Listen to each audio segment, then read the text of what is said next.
নগাঁৱৰ কন্দলি চাহ বাগিচাত যুৱকৰ মৃতদেহ উদ্ধাৰ হোৱা যুৱকৰ মৃতদেহ হত্যা কৰাৰ সন্দেহ নগাঁও জিলাৰ কন্দলি চাহ বাগিচাৰ এডাল গছত চেপ লৈ থকা অৱস্থাত উদ্ধাৰ হোৱা মৃতদেহক লৈ অঞ্চলটোত উত্তেজনাৰ সৃষ্টি হৈছে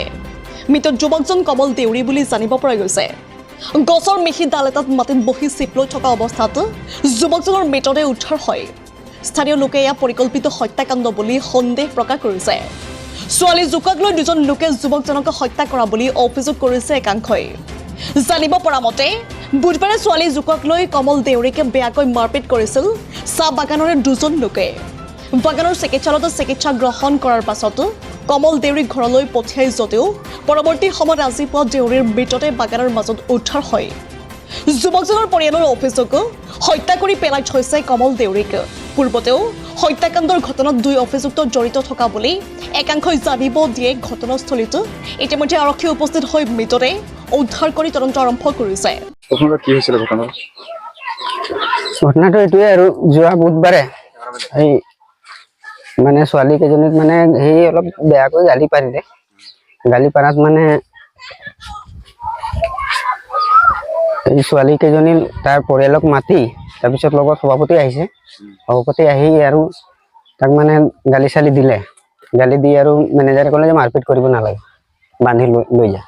বান্ধি লওঁতে মানে তাহাঁতে সভাপতিও মাৰিছে লাইন চকীদাৰো মাৰিছে তাৰপিছত লগতে তাৰ পৰিয়াল তাৰ পৰিয়ালকেইটাও আছে লগত ৰঞ্জিত তাঁতী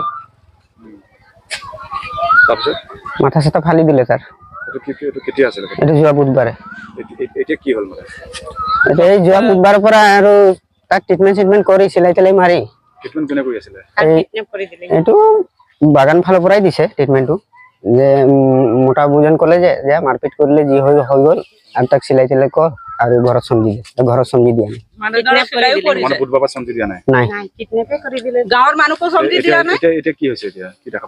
এতিয়া এয়া কালি বোলে সভাপতি দেখি পাই বাগান মাথা দৌৰাইছে এইটো কাৰ্তিক তাঁতী এতিয়া দেখা পাইছো এই লাছে পাইছো ৰাতিপুৱা এইটোতো নিজে ফাঁচি লাগি মৰোৱা নাই আঁঠু চাঠু গোটেই তেজ ওলাই আছে লগাই দিছে এইটো জড়িত ৰঞ্জিত তাঁতী আৰু কাৰ্তিক তাঁতী নগৰ বিপুৰী বৰাৰ ৰিপৰ্ট সুহানা লাইভ।